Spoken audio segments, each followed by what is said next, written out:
중국의 리튬 가동률이 다시 84%까지 회복이 됐어요.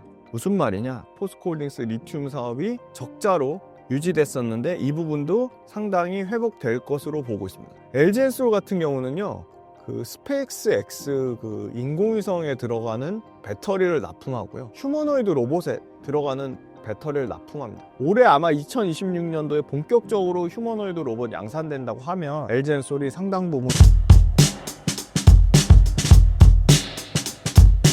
네, 안녕하세요. 김지훈의 흔한 주식의 김지훈입니다. 삼성전자와 SK하이닉스 상황 어떻게 보시나요?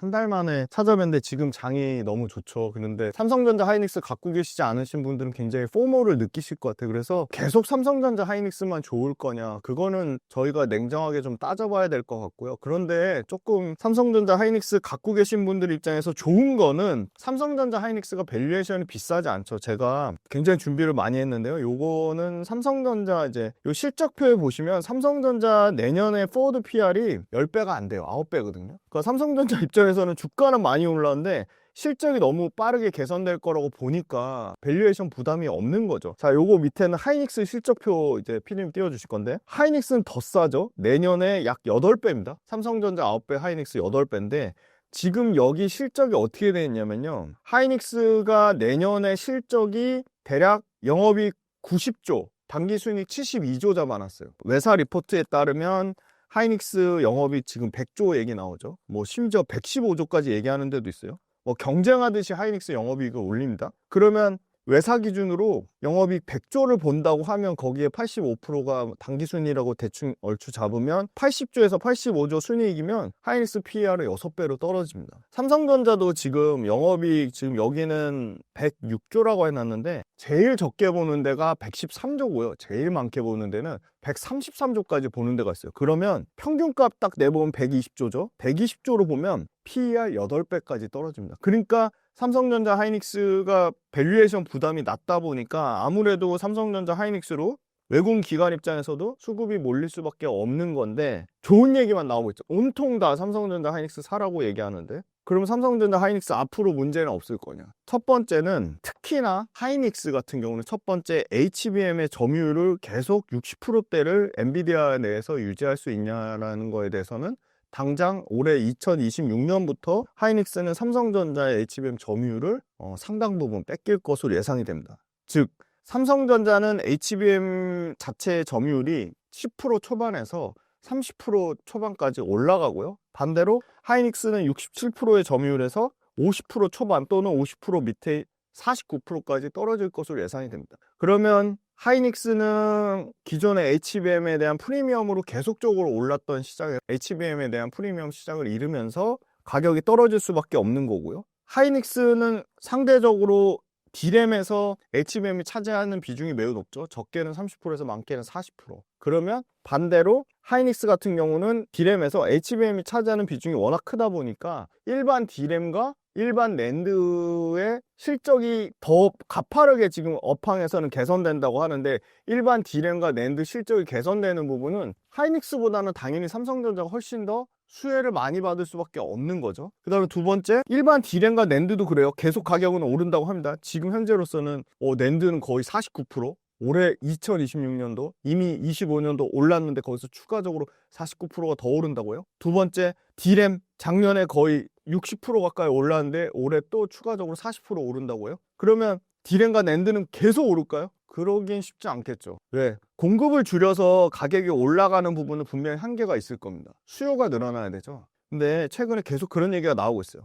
중국의 업체들도, 중국의 데이터 센터도 한국 D램 반도체 업체들한테 장기 공급 계약을 맺자고 해요. 근데 장기 공급 계약을 거절하고 있죠, 삼성이. 봐가면서 공급 계약을 맺겠다고 해요. 근데 공급 계약 맺는 거를 무한정 그러면 가격을 올릴 수 있냐? 그러려면 수요가 뒷받침 돼줘야지 공급 줄인 거에 대해서 가격에 대한 상승 효과가 계속 연속적으로 지속적으로 이어질 수 있는 건데, 반도체 가격이 오르면서 우리가 당장 휴대폰에 모바일 칩이 엄청나게 들어가죠. PC, 태블릿 PC, 그리고 서버를 제외한 나머지, 그러니까 서버도 AI 서버 쪽만 좋은 거지, 일반 가전, PC, 휴대폰 모두 가격 상승에 대한 벌써부터 우려가 나오고 있어요. 그러면 휴대폰 가격이 비싸지고 PC 가격이 비싸지면 수요가 줄어들겠죠. 당장 아마 올해 26년도부터 수요가 줄어들 가능성이 높습니다. 그러면 저는 AI 서버를 제외한 나머지 쪽에서 수요가 뒷받침이 안 되면 D램과 낸드 가격은 얼마든지 떨어질 수 있다고 봅니다. 물론 상반기에는 가격이 높은 상태로 유지하겠지만 이 소위 말하는 자연 감산분 HBM 때문에 일반 D램과 낸드 쪽에서 자연 감산분이 생겼어요. 자연 감산분이 어느 정도 메꿔진다? 그럼 새로운 수요에 의해서 가격을 뒷받침해 줘야 되는데 새로운 수요가 떨어진다? 그럼 가격은 하락할 가능성이 있지 않을까? 그렇게 보고 있고요. 삼성전자가 그나마 하이닉스보다 난 거는 당연히 아까 말씀드린 삼성전자는 HBM에 대한 모멘텀을 못 받았다가 새롭게 HBM에 대한 모멘텀을 받고 있습니다. 그리고 심지어 HBM 점유율이 급격하게 늘어난대요. 지금 제가 실적 추정치를 갖고 왔는데 여기 보시면 올해 영업이익 107조를 잡아놨어요. 근데 아까 말씀드렸죠. 제일 적게 보는 데가 증권사 업데이트 된 게 113조. 올해 113조 가장 좋게 보는데 IBK증권 같은 건 133조를 봤어요. 근데 그 113조에서 133조에는 낸드와 D램이 모두 가격 40% 넘게 상승한 거를 반영한 건데 거기에 제일 중요한 거 삼성전자가 HBM 판매량이 올해 3배 이상 증가한다고 봤어요. 3배입니다. 3배. 300% 증가한다고 본 거예요. 300%.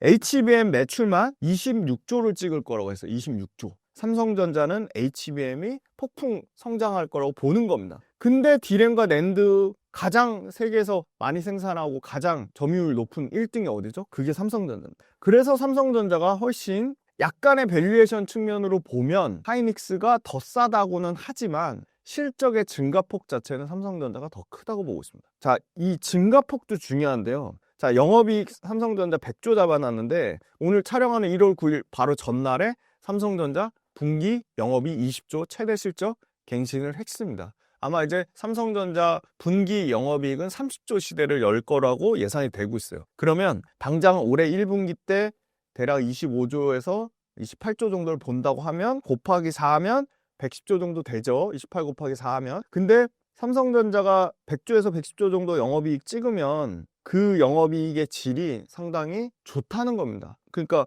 무슨 말이냐, 일반 D램과 낸드도 좋아지고 거기다 HBM까지 좋아진다는 겁니다. 근데 문제는 그게 실적이 언제 꺾이냐가 중요한 것 같아요.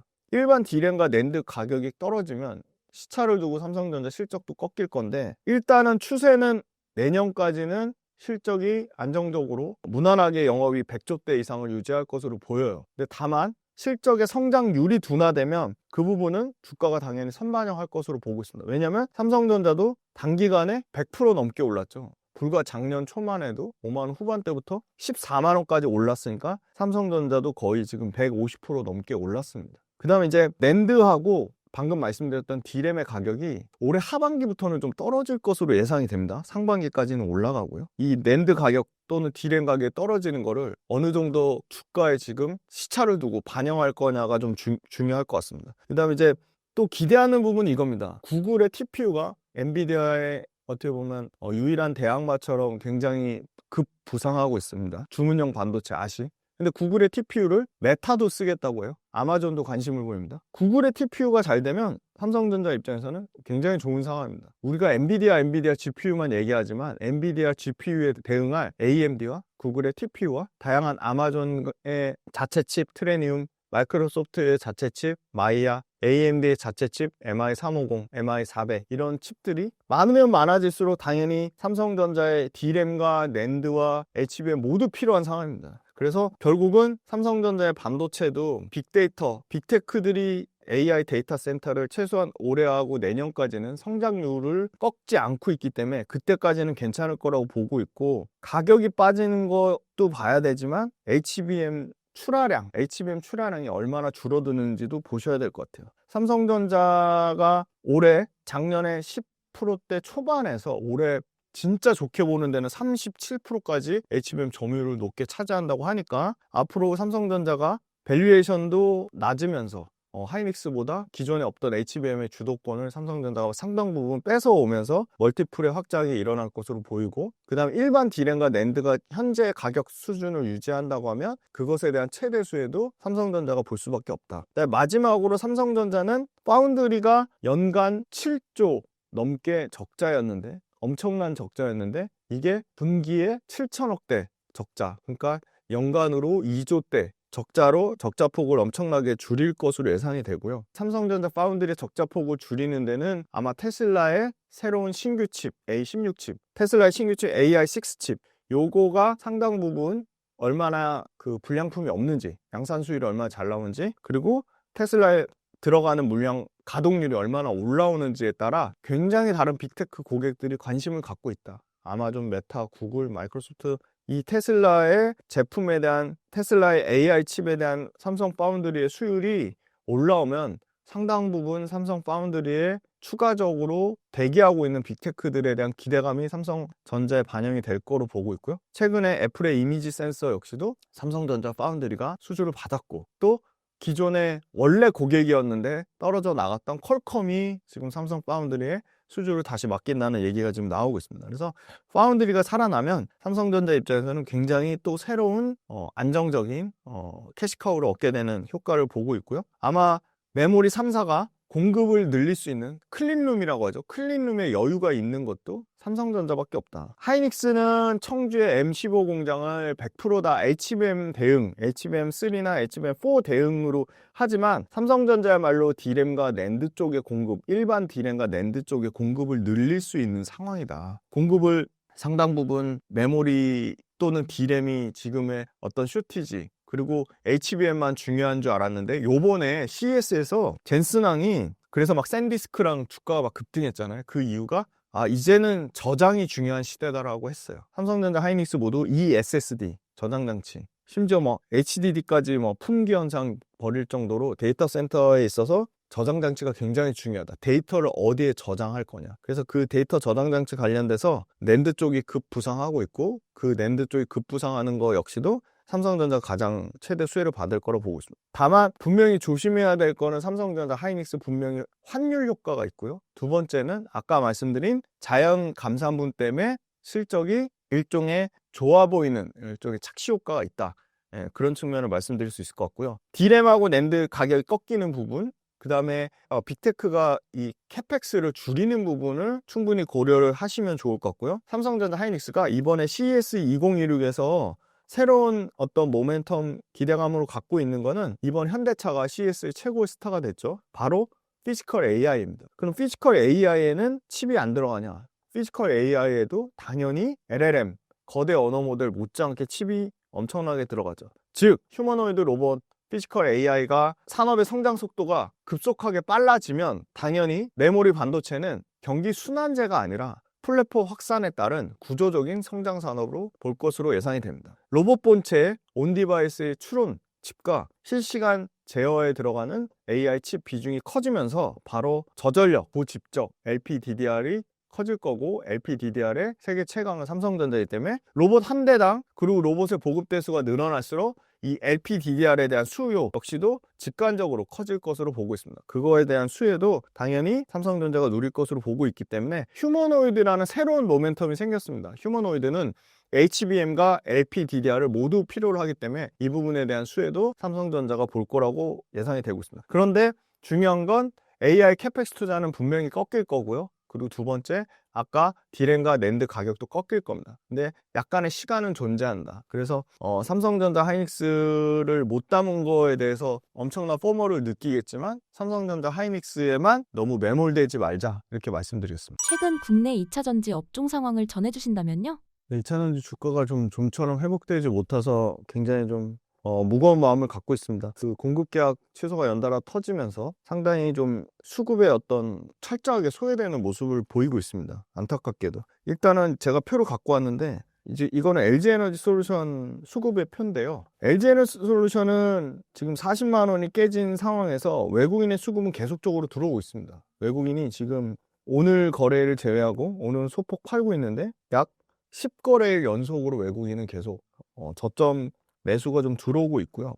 다만 이제 기관 쪽에서 매도세가 좀 셉니다. 투신도 팔고 있고, 보험도 팔고, 연기금도 팔고, 기관 쪽의 수급이 전혀 받쳐주지 못하는 상황에서 LG에너지 솔루션이 대장이기 때문에 굉장히 좀 수급의 부담을 갖고 있는 것 같고요. 또 너무나 안타까운 거는 그래도 LG에너지 솔루션이 시가총액 3위를 계속 유지하다가 최근에 삼성바이오로직스로 시가총액 3위 자리를 뺏겼습니다. 그 부분도 어떤 상당한 상징성이 있는 것 같고, 요거는 삼성 SDI 수급표를 띄워주실 건데요. 삼성 SDI 같은 경우는 그나마 지금 투신이나 사모펀드 쪽에서 수급은 들어오고 있는데 외국인이 최근에 다시 좀 팔고 있습니다. 처음에 띄워졌던 LG엔솔이 대략 한 외국인이 엄청나게 팔았네요. 한 3조 정도를 누적적으로 팔았고요. 삼성 SDI 같은 경우는 1조 7천억 정도를 팔았습니다. 수급이 불안한 상황이고요. 요건 이제 포스코 퓨처엠 수급표인데 포스코 퓨처엠도 LG 에너솔루션과 마찬가지로 저점 매수가 외국인 쪽에서는 좀 들어오고 있습니다. 연속성은 보이고 있는데 다만 역시나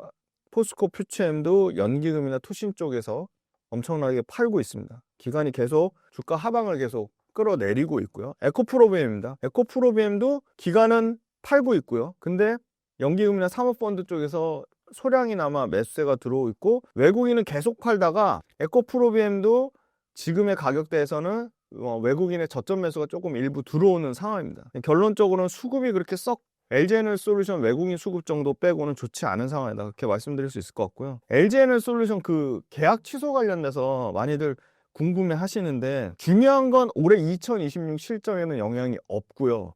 2027년도의 실적에 대략적으로 예상되는 비중은 매출 대비 정말 많이 반영해서 보는 데가 한 8%입니다. 평균적으로는 대략 5에서 6% 정도 수준이라고 보시면 되고요. 수주잔고 기준으로도 한 자릿수 미만으로 보고 있습니다. 이 또한 실적이 올해보다는 내년도 27년도 실적에 방금 말씀드렸던 LG에너솔루션 관련된 수주 취소분이 예상이 27년도 실적에서 대략 5% 정도, 그 다음에 수주 잔고 기준으로 한 8% 정도 빠질 것으로 예상을 하고 있습니다. LG엔솔 같은 경우는 아마 이제 GM하고 합작 공장인 얼티엄셀 공장 가동 중단이 일종의 2차전지 그 최악의 어떻게 보면 뭐 비관적인 시나리오에 아주 정점을 찍을 것으로 예상이 됩니다. 얼티엄셀 가동 중단이 올해 상반기로 예상되는데 그러면 얼티엄셀즈가 대략 6기가와트 정도라고 가정하면 6기가와트로 비용이 그러니까 줄어드는 손실 나는 부분 1조 이상을 손실을 예상을 하고 있거든요. 근데 지금 이런 그러니까 부진한 뭐 얼티엄셀즈 가동 중단되고 또 LG에너솔루션이 최근에 좀 취소됐던 포드나 FBPS 이거 업체들하고 그 계약 관계 그거 다 지금 어떻게 보면 모두 유럽 쪽 상용차 시장입니다. 유럽 상용차 시장.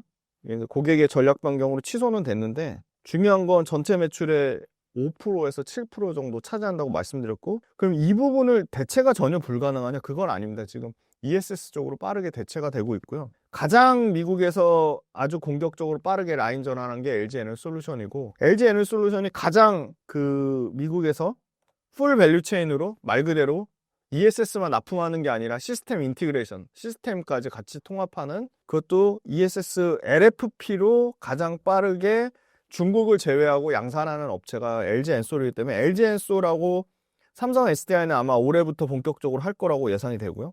그 부분 관련돼서 미국이 아닌 물량을 대응할 수 있는 거는 LG엔솔 정도밖에 없다고 보고 있습니다. 현재로서 유일한 대안이기 때문에 LG엔솔 쪽으로 ESS 추가 수주는 계속 나올 거로 보고 있습니다. 두 번째는 방금 말씀드렸던 포드하고 FBPS에 대한 실적에 대한 기대치가 낮아져 있기 때문에 그 부분까지 고려해서 주가가 더 떨어진 것으로 예상이 되고요. 세 번째는 유럽에서 환경 규제 관련된 부분인데요. 환경 규제 2035년까지 배출가스 100% 감축에서 90% 감축으로 완화해도 소위 말해서 하이브리드 차로 모든 환경 규제를 다 대체가 절대 불가능하고요. 여전히 탄소 배출을 100%에서 90% 감축했다고 해도 90% 감축해야 되는 겁니다. 즉 내연기관 판매를 강화시켰다고 볼 수가 없는 상황이에요. 이거에 대한 유럽에 대한 환경 규제 완화를 너무 과도하게 부정적으로 확대 해석한 것 같습니다. 그러니까 2025년, 26년, 27년 평균 3년치를 내서 그 평균치에 대한 환경 규제 적용 받아야 되고 그 평균치에 미달하면 벌금 내야 됩니다. 완성차 업체들이. 그래서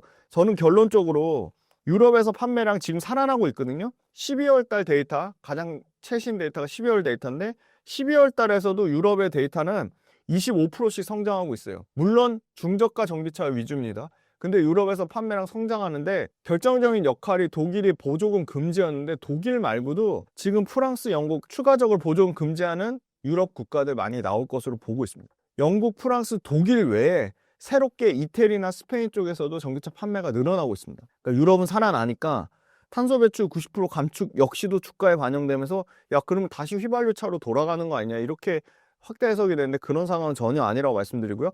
25년대 전기차 많이 못 팔았으면 26년, 27년도 많이 팔아서 평균값을 올려야 됩니다. 세 번째, 앞으로 테슬라와 구글의 웨이모를 필두로 한 자율주행이 엄청나게 가속화될 건데 자, 자율주행차, 휘발유차로 절대 불가능합니다. 그러면 요새 잘 팔리고 있는 하이브리드 차로 대체 불가능합니다. 하이브리드 차 안 돼요. 그래서 테슬라 필두로 구글의 웨이모를 필두로 한 이 자율주행차는 전기차에 다시금 새롭게 전기차만이 자율주행이 가능하기 때문에 다시금 자율주행차가 빨라지면 빨라질수록 자율주행차가 가속화되면 가속화될수록 다시 전기차는 살아날 겁니다. 분명히 자율주행차는 전기차로밖에 안 되기 때문이고요.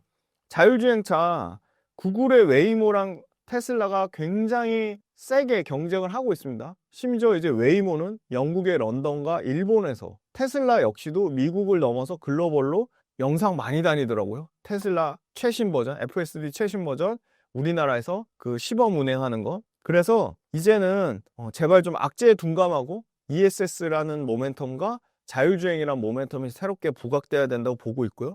테슬라가 유럽과 중국에서 FSD가 언제 승인되냐? 2월 달에 승인될 것으로 보고 있어요. 그 다음에 4월 달에 테슬라에 드디어 사이버캡 로보택시가 나옵니다. 그리고 하반기에 미국 중간선거, 지금 트럼프가 굉장히 지지력이 약해지고 있습니다. 그러면 만약에 이번에 그 뉴욕시도 민주당이 가져갔죠. 민주당이 이번에 그 중간선거에서 11월 달이죠. 상당 부분 우세를 가져갈 경우에는 다시금 전기차 쪽으로 바람이 불 수도 있다. 그 다음에 이제 다섯 번째는 탄산리튬 가격이 급격하게 올라서 킬로그램당 17달러까지 올라왔어요. 너무나 명확하게 리튬 1등, 세계 1등 업체 앨범알의 주가가 50달러 초반에서요 160달러를 넘어서고 있습니다. 엄청나게 상승했습니다. 150% 상승했는데요. 중국의 리튬 가동률이 다시 84%까지 회복이 됐어요. 무슨 말이냐? 중국이 전기차 구매에 대한 면제 혜택을 축소시키고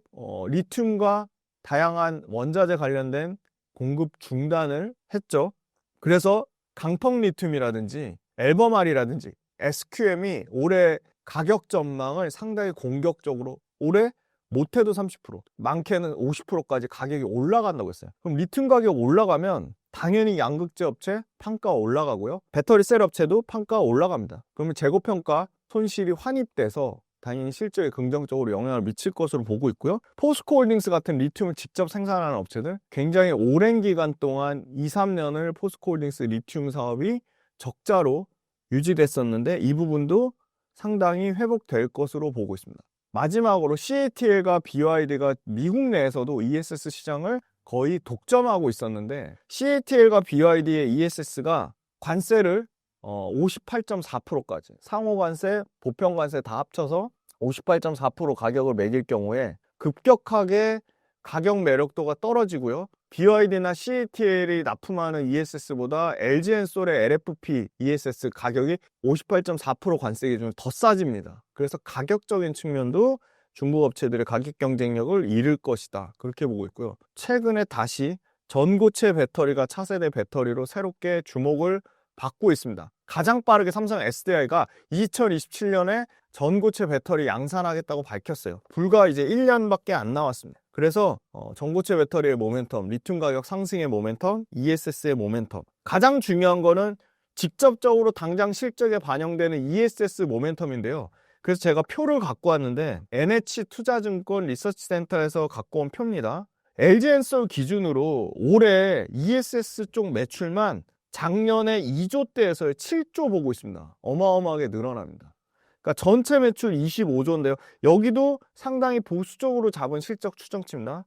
저는 ESS 매출 올해 8조 정도까지 예상하는 게 합리적으로 보는데요. 여기 7조 3천억 잡아놨는데 어마어마하게 성장이 빠르죠. 2조 6천억대에서 7조면 몇 배 늘어나는 거죠? 거의 2.5배 늘어나는 겁니다. 자, 그럼 영업이익. 올해 1조 2천억대 영업이익인데 ESS 외에 전기차가 있죠. 전기차는 오히려 올해 650억 적자 예상하는데 ESS가 전체 LG에너지솔루션 영업이익의 전체를 다 차지할 것 같아요. 1조 3천억. 그러니까 영업이익의 거의 95%, 100%가 ESS에서 영업이익 날 것으로 보고 있고요. 내년을 볼게요.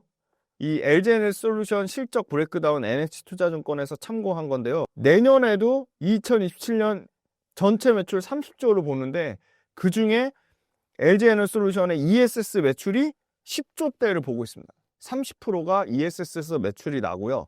영업이익은 내년에 LG에너지솔이 3조 6천억의 영업이익 정상적인 수준으로 내년에 회복된다고 가정을 하면 그중에 2조 5천억, 3조 6천억 중에 2조 5천억이 몇 프로죠? 60%죠. 60%가 ESS 쪽에서 영업이익 날 거라고 보고 있어요. 그러면 LG에너지솔만 그러냐? 삼성 SDI도 밝힌 거는요. 2027년까지 ESS가 영업이익의 50% 넘게, 매출의 40% 넘게 차지할 거라고 보고 있어요. 그래서 완전히 이제 전기차 회사에서 ESS 쪽으로 탈바꿈하겠다는 얘기가 있고요. 이 추정치는 최근에 LG에너지솔이 연초에 우리 ESS 전체 캐파를 30기가와트시라고 밝혔다가 ESS 쪽으로 빠르게 라인 전환을 하면서 30기가와트에서 30% 증가된 40기가와트 출하량 하겠다고 밝혔습니다. 그러면 저는 40기가와트 출하량 기준이면 이 매출이나 영업이익 추정치가 조금 더 올라가지 않을까 그렇게 보고 있어요. 왜냐하면 이 추정치는 30기가와트로 추정한 것으로 예상이 되고요. LG에너지솔루션은 아마 ESS 쪽이 영업 마진이 대략적으로 전기차보다 다소 조금 높을 것으로 예상이 돼요. 왜 그러냐? ESS는 시스템으로 납품해서 판가가 더 비쌉니다. 그 다음에 첨단 생산세액공제도 100%다 받을 수 있어요. 첨단 생산세액공제 받는 금액도 전기차보다 큽니다. 세 번째, 마진율이 전기차보다는 첨단 생산세액공제, 그 다음에 시스템으로 납품하는 판가 문제, 여러 가지 고려했을 때 LG에너지솔도 이제는 ESS를 LFP로 납품하죠. 원가가 더 절감되는 층, 이 모든 것을 고려했을 때 ESS 쪽 마진이 대략 6에서 한 8% 정도 나올 것으로 예상이 되고 있습니다. 그래서 LG에너지솔 같은 경우가 ESS가 좀 회복되는 그림으로 보면 지금 최근에 삼성바이오로직스한테 시가총액 코스피 시총 3위 자리를 뺏겼지만 이런 실적들이 반영이 되고 최근에 모든 악재를 반영해서 주가가 바닥 밑에 지하실로 가고 있지만 지금 이제 회복되는 국면으로 보고 있고요. 다만 이제 LG에너지솔 말고 나머지 삼성 SDI나 SK온 쪽도 쉽진 않은 상황입니다. 왜냐하면 전기차 수요 때문에 SK온은 SK온드 포드하고의 계약 때문에 서산 공장의 증설이 연기됐고요. 삼성 SDI 같은 경우도 지금 주된 고객인 유럽의 BMW나 이쪽 스텔란티스나 이쪽 수요가 굉장히 다른 차들에 비해서 굉장히 부진한 상황입니다. 그래서 그래도 가장 많은 고객사를 확보한 LG에너지솔루션 밸류체인이 SK온이나 삼성 SDI 밸류체인보다는 다소 조금 실적의 하락폭이 낮아질 거라고 보고 있고요. 1월 달에 비간의 정점을 찍고 이제는 유럽의 전기차 판매 회복과 ESS의 빠른 라인 전환, 세 번째는 리튬 가격의 상승, 그리고 네 번째는 LG에너지솔루션이나 삼성 SDI나 결국은 미국 시장 내에서 승부를 봐야 된다. 그리고 미국은 이제 11월 달에 굉장히 중요한 중간 선거가 있기 때문에 이때를 기점으로 전기차에 대한 어떤 부정적인 뉴스나 모멘텀이 다소 좀 줄어들 것으로 좀 보고 있습니다. 그리고 LG에너지솔 같은 경우는요, 그 스페이스 X 그 인공위성에 들어가는 배터리를 납품하고요, 휴머노이드 로봇에 들어가는 배터리를 납품합니다. 테슬라, 옵티머스.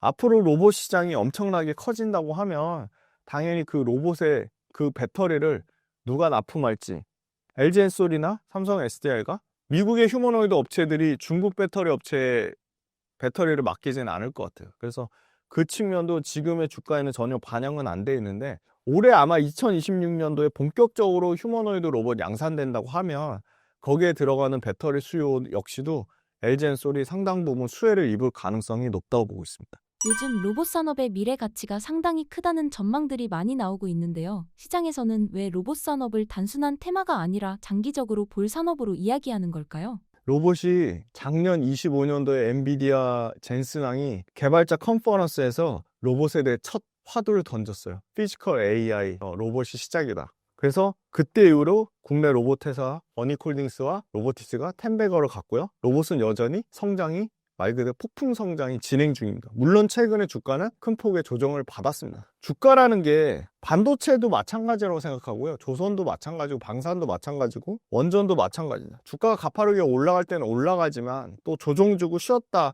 또는 눌림목도 주고 하락도 해야지 더 크고 높이 갈 수 있다고 합니다. 우리가 더 멀리 뛰기 위해서 잠시 웅크렸다가 에너지를 비축했다가 다시 가듯이 로봇주들도 시세가 끝났다기보다는 맞아요. 그 얘기는 동의를 합니다. CES 2016에 대한 기대감이 너무 커가지고 CES 2016 나오는 순간 세론이 될 것이다. 세론이란 말 들어보셨죠? 어떤 특정 호재가 나오면 주식을 냅다 파는 현상이 세론인데요. 당연히 그럴 수밖에 없죠. 단기간에 너무 많이 올랐으니까. 외국인 계속 팔았어요. 기관도 계속 팔았어요. 기관도 단타성 물량이 금융투자만 샀습니다. 연기금도 팔았고 사모펀드도 팔았고. 자, 그러면 저는 이 시점에서 삼성전자 하이닉스로 수익을 많이 낸 분들이 삼성전자 하이닉스 말고 새로운 업종 갈아탈 게 없을까? 근데 성장 산업인 뭐가 있지? AI라는 메가 트렌드에도 엮이면서 앞으로 숫자도 좋아질 것 같아. 결국 성장주에 대한 기대감을 온전히 받을 수 있는데 모멘텀이 글로벌로 살아있는, 근데 미래가 더 기대되는, 그리고 미국이란 가장 강력한 글로벌 모멘텀을 받을 수 있는 회사들이 뭐가 있을까? 그 모멘텀을 받을 수 있는 게 여전히 로봇. 신사임당 나왔어도 계속 사실 로봇 강조해서 앞으로 무궁무진하게 성장하는 산업이라고 말씀드렸는데, 저는 주가는 많이 올랐지만 로봇 산업이 끝난 것 같지는 않은 것 같고요. 이거는 레인보우 로보틱스인데, 레인보우 로보틱스는 로봇 시장은 좀 다르죠. 외국인이 최근에 삽니다. 로봇주 중에는 가장 외국인 수급이 좋네요. 자, 그 다음에 밑에 건 이거 클로버 수급인데요. 외국인 파는데 기관이 사요. 연기금도 사고요. 투신도 삽니다. 자, 밑에 거 하이젠 RNM. 하이젠 RNM도 외국인은 파는데 기관이 사죠. 투신도 사고요. 기타 법인도 삽니다. 로보틱스 관련된 부분이 상당 부분 주가에 반영됐습니다. 그런데 이번에 CES 2016에서 가장 최고의 스타는 엔비디아가 아니라 현대차였습니다. 무슨 말이냐? CES의 주인공이 바로 로봇이었다는 거고요. 로봇의 강세가 피지컬 AI를 필두로 다시 한번 로봇에 대한 관심이 매우 폭증할 것으로 보고 있습니다. CES에 직접적으로 우리나라 로봇 휴머노이드 연합체, K 휴머노이드 연합체, 맥스 얼라이언스가 한국 로봇 기술을 알리려고 CES에 로봇 관련된 업체가 40개나 참여를 했습니다. K 휴머노이드 연합체, 로보티즈, 뉴로메카, SBB테크, 에이딘 로보틱스, 테솔로, A로봇, 페러데이 다이나믹스, 투모로우 로보틱스, 이런 다양한 로봇 회사들이 참여해서 국내 로봇 회사들이 CES에서 주목을 받을 것이라고 보고 있고요. 로봇에 대한 모멘텀이 일단은 CES 말을 필두로 올해 상반기 안에 가장 큰 테슬라의 옵티머스가 양산 물량을 발표할 것으로 예상하고 있습니다. 상당히 공격적이에요. 100만 대 양산하겠다고 했고요. 그 다음에 나머지 로봇 업체들도 다 양산 계획을 밝혔습니다. 테슬라 다음 글로벌 탑2 피규어 AI가 연 10만 대 3년 안에 밝혔고요. 보스턴 다이내믹스가 드디어 양산 계획을 밝혔는데 올해부터 본격적으로 수백 대 그리고 점차적으로 수천 대, 만 대 이렇게 늘려서 2030년에 최소 3만 대 이상이라고 밝혔어요. 그 3만 대에는 현대차 그룹의 물량만 한 겁니다. 근데 보스턴 다이내믹스 글로벌 투자자들의 관심이 집중됐는데 현대차 그룹 외에 다른 타 완성차 업체들로 충분히 납품 가능성이 있다고 보고 있습니다. 그래서 3만 대는 최소 포인트라고 보고 있고요. 자동차 그룹과의 시너지 효과가 로봇주들의 훈풍이 극대화시키고 있어요. 왜? 자동차 현대차 그룹이 공격적으로 현대모비스가 직접적으로 액추에이터 설계하고 개발하고 액추에이터 하겠다고 했고요. 그 다음에 HL 만도 역시도 직접적으로 액추에이터 생산하겠다고 밝혔습니다. 자동차와 로봇의 기술 유사성이 40%에 달할 정도로 상당히 기술 유사성이 높아서 굉장히 자동차 부품 업체들이 현대차 그룹이라는 강력한 뒷배경을 바탕으로 로봇에 대한 직접적인 부품 양산을 굉장히 가속화하고 있습니다. 그래서 아마 올해가 휴머노이드 로봇과 부품 업체들이 양산을 폭증시키는 원년이라고 보고 있어요. 현대차 그룹 역시도 엔비디아 젠슨왕, 제슨토르, 그루트라는 플랫폼을 적극적으로 활용하고 CES에서 구글의 딥마인드랑 협력을 밝히면서 구글의 딥마인드랑 최고의 두뇌와 현대차의 보스턴 다이내믹스, 아틀라스라는 최고의 신체가 결합된 최저의 결합으로 로봇의 양산을 훨씬 더 가속화할 것으로 보고 있습니다. 자동차는 가장 중요한 산업용 인구, 그쵸? 제조업에서 가장 많은 노동자들이 근무하는 환경이에요. 근데 그런 엄청난 빅데이터를 현대차가 산업용 데이터를 가장 많이 갖고 있죠. 연간 현대 기아차의 생산 글로벌 720만 대 분량이에요. 글로벌 탑3 중에 하나고요. 다행히도 현대차의 경쟁사인 도요타, 혼다, GM, 포드 이런 회사들이 자율주행 잘 못하죠. 자율주행하면 테슬라하고 구글의 웨이모밖에 없어요. 뭐 중국의 샤오퐁도 있겠지만. 그래서 결론적으로는 다행히 다른 완성차 경쟁사들보다 현대차 그룹만큼 보스턴 다이내믹스를 필두로 한 이 휴머노이드 로봇을 실제 제조 현장에 투입하려고 하는 현대차 그룹만큼 진심인 회사가 없다. 그래서 이제는 자동차가 로봇이랑 결합되기 본격적인 초입 국면이다. 그래서 최근에 현대차가 왜 주가가 급등했을까요? 현대오토웨버가 왜 급등했을까요? 현대모비스가 왜 급등했을까요? 이 모든 모멘텀은 로봇 때문이라고 보고 있습니다. 자, 그럼 현대차만 그럴까요?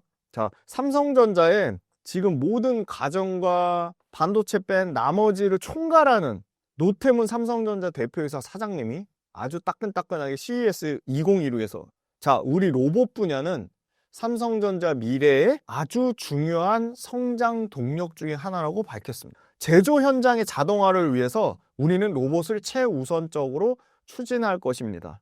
로봇 시장을 확대할 겁니다. 삼성전자의 모바일, TV, 가전 모든 완제품 디바이스를 총괄하는 이 노태문 사장님이 CES 2016에서 로봇 제조 라인 투입 시점도 가시화하겠다고 밝힌 건 굉장히 로봇에 대한 삼성전자 그룹 내에서도 새로운 강력한 성장 동력으로 밝혔다는 거고요. 지금 삼성전자가 공조 강화하고 있죠. 전장 강화하고 있죠. 전장 그룹도 최근에 인수했죠. 그다음에 의료기술, 메디컬 테크놀로지 강화하고 있죠. 네 번째가 로봇입니다.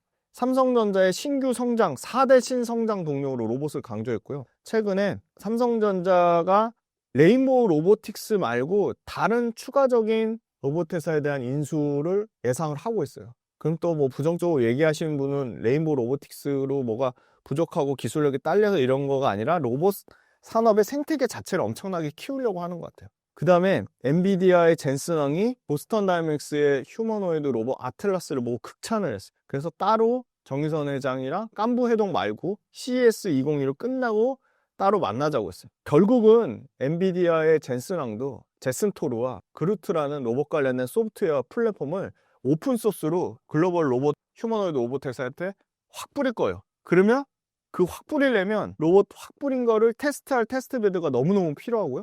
그 테스트베드의 최정점에 있는 게 저는 현대차 그룹이라고 봅니다. 그래서 현대차 그룹이 커질 거고, 현대차 그룹은 직접적으로 액추에이터, 센서, 모든 제어기, 로봇 제어기 이 모든 핵심 부품들을 직접적으로 양산하거나 로보티즈나 그쵸 하이젠 R&M이나 이런 회사들한테 외주를 주겠죠.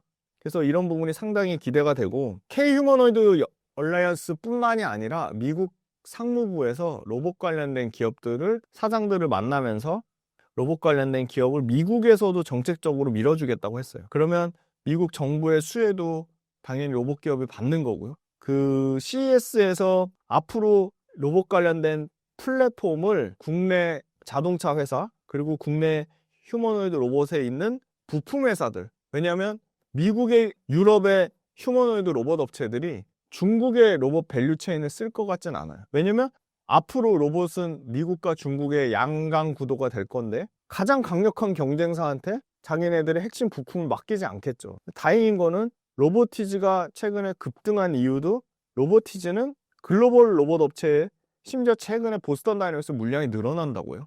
그리고 거기다가 중국의 유니트리도 꾸준히 로보티즈의 물량을 받고 있죠.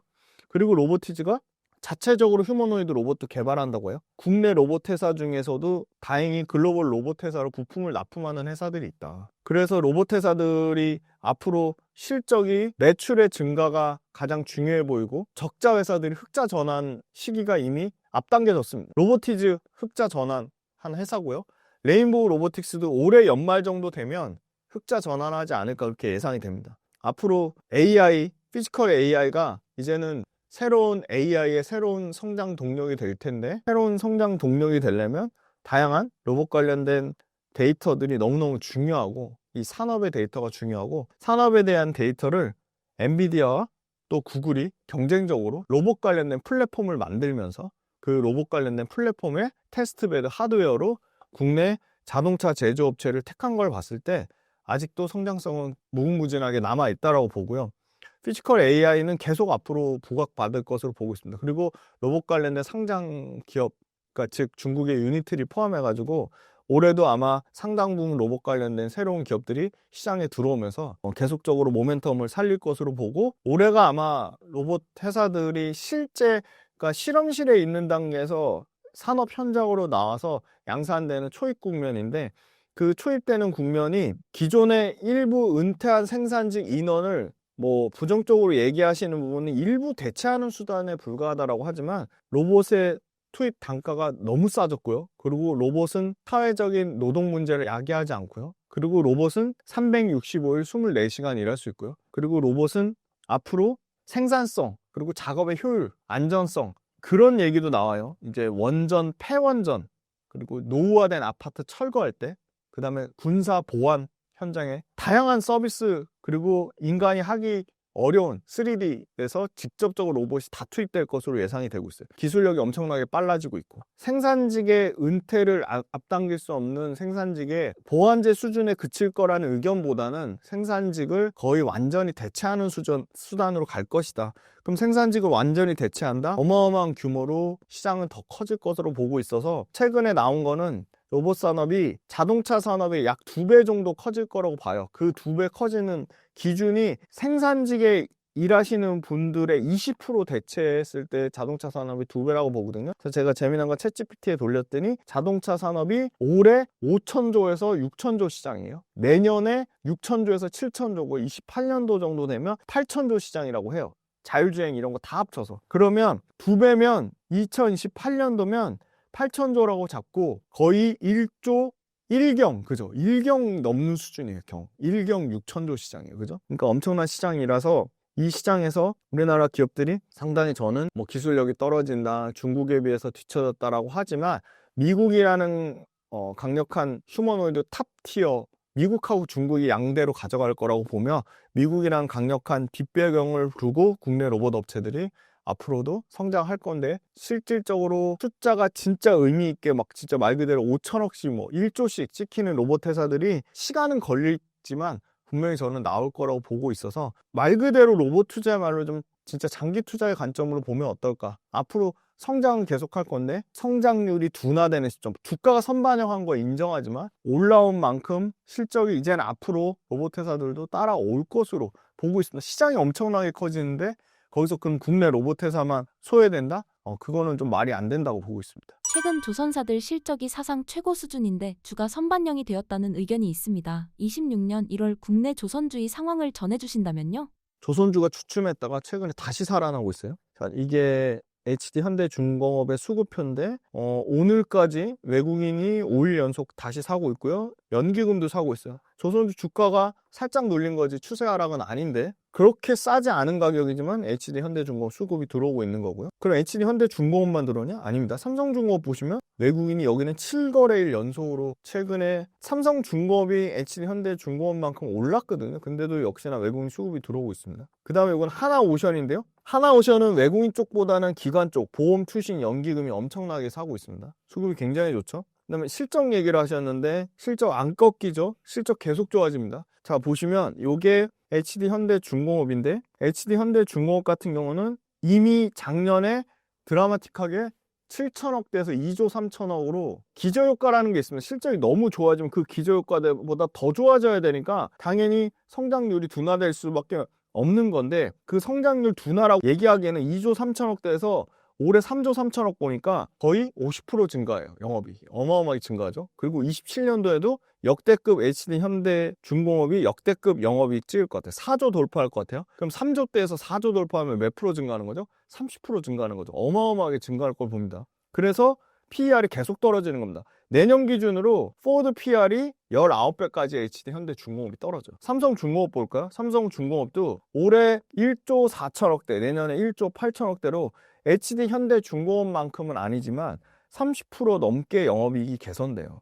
그래서 여기도 PER이 15배로 떨어집니다. 그 다음에 하나오션 볼까요? 가장 밸류에이션 부담되는 게 하나오션이에요. 하나오션도 실적은 성장합니다. 그런데 이미 작년에 실적 6배가 떴어요. 6배 영업이익. 1조 3천억이고 올해 1조 8천억, 내년에 2조 2천억 보는데 밸류에이션은 약 30배, 내년에 23배니까 HD현대중공업이나 삼성중공업보다는 다소 밸류에이션 부담되는 수준이다. 그런데 실적은 역대급을 찍고 있다. 한국조선해양이 저는 일종의 중간 지주사 성격인데 밸류에이션 지주사 밸류를 받고 있죠. 조선의 밸류가 아니라. 올해 8배고요. 내년에 7배예요. 근데 영업이익 찍히는 거 보시면요. 작년에 1조 4천억대에서 3조 9천억으로 2배가 뭐였죠? 2.7배 올랐죠. 영업이익이. 그런데 올해 또 5조대 찍는데요. 영업이익. 전 이거 더 늘어날 걸 보여요. 왜? 요새 HD현대그룹이 자, LNG 수주 받고 있어요. 다시 최근에 1월 달부터 3조대에서 5조대면 몇 프로 영업이익 증가하는 거죠? 거의 70% 증가하는 거예요. 어마어마하게 증가하죠. 내년에 6조 4천억에서 7조 번데요. 그럼 5조대에서 6조 5천억이면 몇 프로 증가하는 거죠? 여기도 거의 40% 가까이 증가하는 거죠. 35% 증가하죠. 어마어마하게 증가하죠. 자, 요거 제가 엔진도 가져와 봤어요. 자, HD 현대 마린 엔진인데요. 그럼 조선만 좋냐? 엔진은 기관 쪽에서 보험, 투신, 연기금, 사모펀드 미친 듯이 사고 있습니다. 엔진 실적 볼게요. 300억대에서 700억대로 2배 넘게 영업이익 증가했는데 700억대에서 1,400억대로 여기도 올해 영업이 더블로 증가해요. 이미 영업이 2배 증가했는데 거기서 또 2배 증가한대요. 그러니까 엔진은 당연히 조선사들보다 밸류에이션이 싸지 않죠. 그런데 밸류에이션이 막 뚝뚝 떨어집니다. 46배에서 30배, 내년에 20배까지 떨어집니다. 자, HD 현대 마린 솔루션 선박의 유지보수 관리하고 엔진 교체 사업을 하는데 여기도 영업이익이 앞자리가 계속 바뀌죠. 3,500억대에서 4,500억대, 5,600억대. PER 밸류에이션도 31배에서 23배에서 18배까지 떨어져요. 조선 실적은 좋다. 조선이 작년에 조선 4개, HD현대중공업, 삼성중공업, 하나오션, HD현대미포조선의 수주가 362억 달러로 24년도에 376억 달러보다 적었지만 매출은 52조의 역대급을 찍고 합산 영업이익만 6조 5천억으로 전년도보다 2조가 늘어났어요. 그리고 이 6조 5천억이라는 작년도 이익은 조선업이 역대급 좋았던 2010년도 5조 3천억보다도 1조가 더 많은 그죠? 영업이익이죠. 자, 조선사의 그럼 수주가 그럼 여기서 꺾이냐? 2026년도가 올해죠. 2026년도 올해 수주는 460억 달러로 역시나 역대급 갱신 예상이에요. 그런데 중요한 거는 LNG에 대한 수치에 따라 이 수치는 올라갈 수 있다는 겁니다. 우리나라 LNG가 지금 올해 2026년도에 한 70%에서 75% 싹쓸이할 거로 보는데 이게 아마 LNG 80척이냐 100척이냐에 따라 다를 것 같아요. 최소 보는데 80척 기준으로 하면 한 450억 달러고 100척 기준으로 하면 470억 달러 정도 되지 않을까 보고 있고요. LNG 발주 사이클 때문에 상반기에는 상당히 좋을 것 같아요. 근데 하반기에 이제 받쳐지려면 컨테이너선이나 다른 일반 상선 쪽에서 발주가 나와야 된다고 보고 있고요.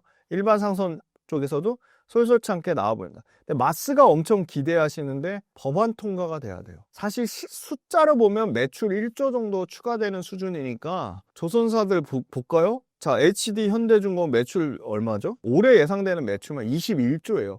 그럼 21조에서 1조 정도 추가되면 얼마 되는 거죠? 21분의 1이잖아요. 그죠? 5%도 안 돼요. 삼성중공업 올해 매출 12조. 가장 기대 많이 되는 게 하나오션이죠. 미국 관련돼서. 실질적으로 필리 조선소도 갖고 있고 하나오션이 올해 예상되는 매출 14조예요. 14조. 그 마스가 때문에 수주 들어온다고 하는 거 HD현대중공업, 하나오션, 삼성중공업 다 합쳐서 1조예요. HD현대중공업 1조 가져간다는 게 아니고요.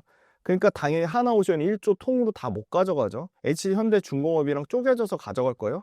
그럼 냉정하게 전체 매출에서 차지하는 비중은 굉장히 적어요. 그리고 중요한 거 아까 법안 통과돼야 되는데 미국에서 마스가 관련된 법안 가을 전까지는 9월달 전까지는 그 법안 아직 결과 안 나와요. 하반기에 결과 나올 건데 마치 하나오션만 수혜를 받을 것이라고 보고 있지만 그건 아니에요. 왜냐면 접근 방식이 다른 거예요. 하나오션은 직접적으로 조선소를 필리 조선소를 인수한 거고 HD중공업은 헌팅턴 잉걸스라는 회사랑 미국 조선사랑 합작해서 M&A로 같이 진행을 하는 겁니다. 그래서 결국은 LNG선이 발주가 쏟아지면서 26년도 주가를 잘 뒷받침할 건데 2029년도 LNG선을 이제 받으려고 벌써 선주들이나 선사들이 경쟁을 하고 있어요. LNG선 때문에 28년도 거까지 물량이 다 끝났다고 했어요. 신조선 거가 안 떨어져요. 왜? LNG선 앞으로 29년도 거 받기 위해서 가격을 올릴 거거든요. 그러니까 숫자가 LNG선이 26년도에 발주를 많이 받으면 26년도 거가 언제 실적에 반영되죠? 28년도, 3년 뒤에 반영돼요. 근데 LNG선 말고 나머지 발주들 있잖아요. 그러니까 일반선, 컨테이너선하고 뭐 탱커선, 화학 MR 탱커선, 그 다음에 LPG선 이런 것들이 수주가 그래도 어느 정도는 나와야 돼요. 근데 중요한 거는 지금의 당장 실적은 이익이 80%씩 좋아지니까, 그리고 가장 비싸게 팔았던 게 25년도보다 24년도 성과가 좋았잖아요. 신조성과 24년도 비싸게 판 게 올해 미친 듯이 26년도에 실적이 반영되니까 초대박 성과 물량이 가장 많이 반영되는 게 올해니까 올해 실적 좋아져요. 27년도 실적도 나쁘진 않아요. 25년도에 작년이죠. 24년도 역대급 신조성과보다 안 빠졌어요. 많이 빠져야 4, 5% 빠진 거예요. 그러니까 25년도도 나쁘지 않아요. 그럼 이제 올해가 중요한데, 다행히도 올해 26년도가 뭐 때문에? LNG선 때문에 신조성과가 소폭이나마 올라갈 거라고 보고 있습니다. 그래서 조선사들이 배를 만들 수 있는 도크를 풀가동 중이에요. 그럼 이 풀가동 중이라는 건 캐파가 더 이상 늘릴 수가 없죠. 해외 생산 거점 확보하는 것 때문에 인력도 부족해요. 설비도 부족해요. 그러니까 결국은 공급이 상당히 부족하다. 그래서 새로운 모멘텀으로 마스가 하는 건데, 마스가가 맞아요. 올해부터 최소한 28년도까지는 새로운 조선업의 성장 동력으로 보고 있어요. 이게 엄청난 이익이래요. 왜냐면 미국의 성과는요, 우리나라 5배래요. 그래서 K방산이 왜 유럽하고 중동에서 엄청나게 좋은 마진을 받잖아요. 영업 마진, OP 마진을. 근데 그거 뛰어넘는 수준의 이 마스가 미국에 만약에, 근데 중요한 건 우리나라에서 배를 만들어서 수출해야 되니까 우리나라에서 한국에서 블록이나 깡통 선체를 만들어서 거기서 조립만 하는 거죠. CKD라고 하잖아요. 반조립. 그 형태로 가야 되는데 법이 있어요. 존스법이 있고 번스톨레슨법이 있어요. 이 두 개 때문에 수출이 안 돼요.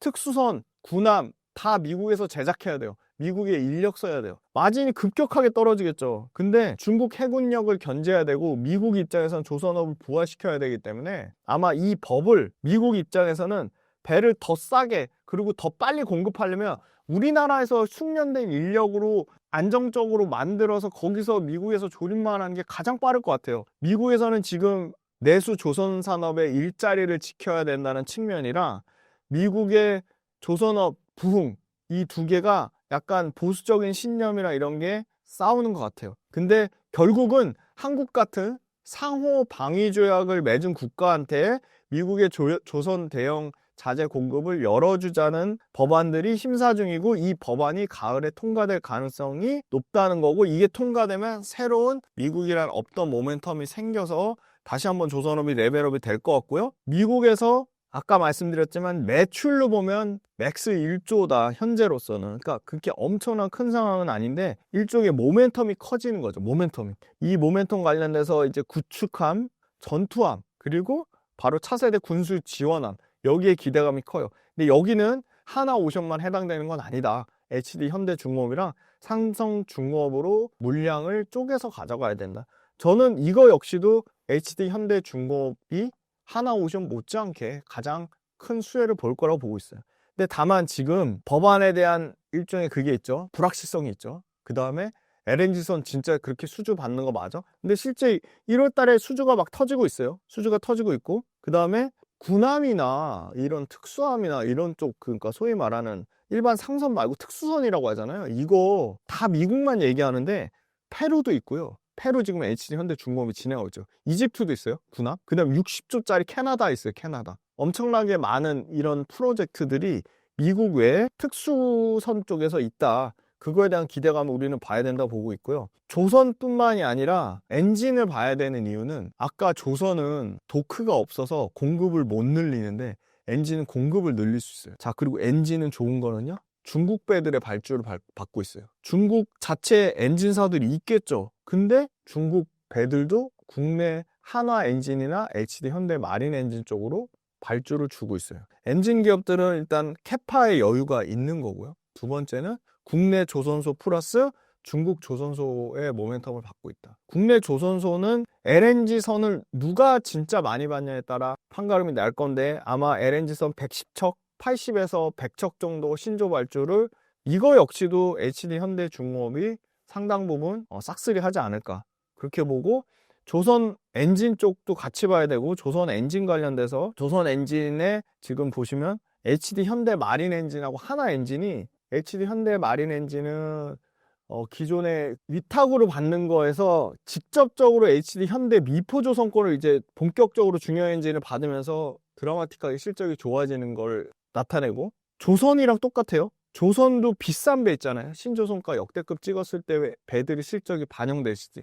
엔진도 역대급으로 비싸게 팔았던 엔진들이 올해 26년도에 본격적으로 반영됩니다. 실적이 안 꺾인다는 거. 세 번째는 하나 엔진 같은 경우 본격적으로 중국 배들의 엔진을 받고 있죠. 이런 거예요. 배는 중국 배를 쓰더라도 안에 엔진은 미국에서 저해하지 않는 미국 선사들이나 미국 지나갈 때 어떤 중국의 밸류체인이 아닌 걸로 써라고 해서 선사들의 요구에 따라 엔진은, 배는 중국 선박인데 중국의 뭐 후동조선이나 이런 양쯔장조선 배인데 안에 들어가는 엔진은 국내 HD 현대 마린 엔진이나 그죠? 하나 엔진 거 엔진을 쓰는 경우가 상당 부분 있다. 그래서 엔진은 가격도 올라가는 추세, 공급도 늘릴 수 있는 추세, 그 다음에 한국과 중국이라는 양쪽 모멘텀을 받을 수 있는 거. 그 조선업의 업황이 크게 빠지지 않는다고 하면 엔진 업종도 좋아질 수밖에 없다. 엔진에 들어가는 크랭크샤프트나 이것도 공급이 굉장히 쇼티지예요. 근데 하나 엔진이나 HD 현대 마린 엔진은 자체적으로 또 HD 현대 중공업의 엔진 사업부 모두 지금 실적이 좋아져요. 그 안에 들어가는 부품의 밸류체인을 내재화하면서 원가 절감을 하고 있기 때문에 그런 측면이 좀 상당히 중요하고, 조선업은 첫 번째 신조선가 빠지는 거 부분, 두 번째 LNG선 발주가 얼마나 나오냐, 실질적으로 대략 예상하는 거 80척에서 100척 정도. 그 다음에 세 번째, 최소한 컨테이너선이나 상선 쪽에서 간헐적으로라도 수준이 계속 나와야 된다. 그리고 네 번째, 올 가을에 예상되는 그 마스가 관련된 미국 그죠? 법안 통과되는지 여부가 좀 가장 중요할 것 같고요. 상대적으로 방산이나 원전에 비해서 덜 올랐어요. 그건 확실합니다. 조선업이 밸류에이션 세계 1등이잖아요. 프리미엄 당연히 줘야 된다고 보고 있고요. 미국의 배들만 볼 게 아니라 글로벌 배들이 노후화됐습니다. 그래서 그 노후화된 배들을 교체해야 돼요. 조선업 진짜 잘 나갔을 때 2000년대 초반의 배들이 대부분 15년 이상이 됐어요. 예전에는 그 항해 거리를 늘려가지고 배들 교체하라고 했는데 지금은 환경 규제 때문에 배 교체해야 됩니다. 노후선의 비중이 높아진 거 교체 수요 때문에 조선업은 친환경선 위주로 다시 발주가 좀 살아나지 않을까. 배들을 발주주는 선사들의 주머니 사정이 나쁘지 않다. 왜냐면 코로나 때 엄청나게 돈을 벌어가지고 발주가 충분히 가능한 상황인데, 미국에서 지나가려면 통행료에 강력하게 규제를 예고하면서 유럽의 선주사나 선사들, 그리스를 포함해서 이런 유럽 선주사들도 미국의 눈치를 보면서 중국 배들에 대한 발주를 지연시키거나 취소시키는 경우가 종종 나오고 있다. 그런 부분에 대한 수혜도 국내 조선사들이 LNG, VLAC, 컨테이너선, 암모니아선 이런 교체 발주까지 국내 조선사들의 수준은 당분간은 계속될 거로 보고, 그 실적이 최소한 28년도 거까지는 좋을 것으로 예상이 되고 있어서 여전히 조선 방산 원전 전력기기 중에는 조선이 가장 매력적이다. 그렇게 말씀드리겠습니다. 마지막으로 신사임당 구독자분들께 한 말씀 부탁드립니다. 네, 저는 이제 빌리언스 캠퍼스라는 구독 모델을 하고 있는데요. 이 구독 모델을 통해서 유튜브에서 다루지 않는 유료 구독자분들 전용 영상을 만들고 있고요. 일주일에 한 번 만들고, 그리고 매일매일 시황, 업종, 산업, 기업, 그리고 수급 모든 투자와 관련된 아이디어를 글로 일목요연하게 정리해서 매일매일 글로 전달을 드리고요. 제가 이제 구독자분들을 위해서 라이브를 주기적으로 최소한 한 달에 한 번 이상 진행하려고 하고 있습니다. 그래서 두 분이서 약간 비싼 점심값 드시는 정도고, 들어오신 분들이 굉장히 만족해 하시고 저하고 매일매일 소통하실 수 있고, 유튜브에는 바로바로 대응할 수가 없잖아요. 그리고 또 여러 가지 주식 투자하면서 궁금하시거나 굉장히 좀 어려움을 겪으시는 분들이 많을 것 같은데, 그냥 옆에 어떻게 보면 금융비서 옆에 뒀다고 생각하시고 빌리언스라는 구독 모델 관심 가져주시고 만약에 신청해 주시면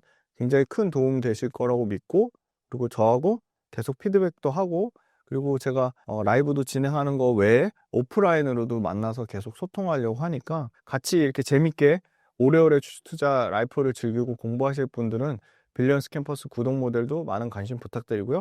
오늘 말씀 못 드렸는데 최근에 우주항공 테마가 급부상하고 있죠. 우주항공도 꼭 공부해 보셔야 될 테마라고 보고 있어서 PD님이 다음번에 우주항공 꼭 질문 주시면 신사임당 구독자분들하고도 한번 다음 시간에는 우주항공에 대해서 공부하는 시간을 가지면 좋을 것 같고요. 삼성전자 하이닉스 가지고 계시지 못한 분들도 분명히 많을 거라고 보는데 포머에 그리고 너무 남들이랑 비교하지 마시고 수급이라는 건 언제든지 돌고 돕니다. 외국인 또는 기관이 삼성전자 하이닉스만 볼 것처럼 그렇게 돼 있지만 그리고 또 모두가 삼성전자 하이닉스만 얘기를 하죠. 그럴 때일수록 그 신사임당 구독자분들은 역발상의 관점으로 이럴 때 정말 냉정하게 정말 삼성전자 하이닉스가 계속 주가가 오르기만 할까? 삼성전자 하이닉스만 계속 매력적인 기업일까를 한번 상대적인 매력도 비교를 해보시면 너무 좋을 것 같고요. 다음 시간에 또 더 재미난 우주항공 산업이라든지 오늘 안 다뤄드렸던 바이오도 굉장히 유망하고 앞으로 시가총액에서 차지하는 비중이 클 거라고 보고 있습니다. 그래서 최근에 대형주들이 좋아요. 그래서 큰 대형주들, 조선방산, 원전 말고 앞으로 대형주 단에서 커지는 바이오 커지죠. 로봇도 엄청 커지죠. 그 다음에 반도체만 있는 게 아니죠. 반도체를 지탱하는 생태계가 있습니다. 그 대표적인 게 전력기기가 있을 수 있고 소재 부품 장비 업체가 있을 수 있어요. 그런 그 다양한 AI 인프라 생태계도 그 AI 인프라 생태계 또 뭐가 있죠? 에너지가 있습니다. 에너지 관련된 기업들도 보시면 너무너무 좋을 것 같습니다. 네, 장시간 동안 이렇게 들어주셔서 감사하고 다음에 또 새로운 성장 산업으로 또 찾아뵐 거고 빌리언스 캠퍼스 구독 모델도 많은 관심 부탁드리겠습니다. 감사합니다.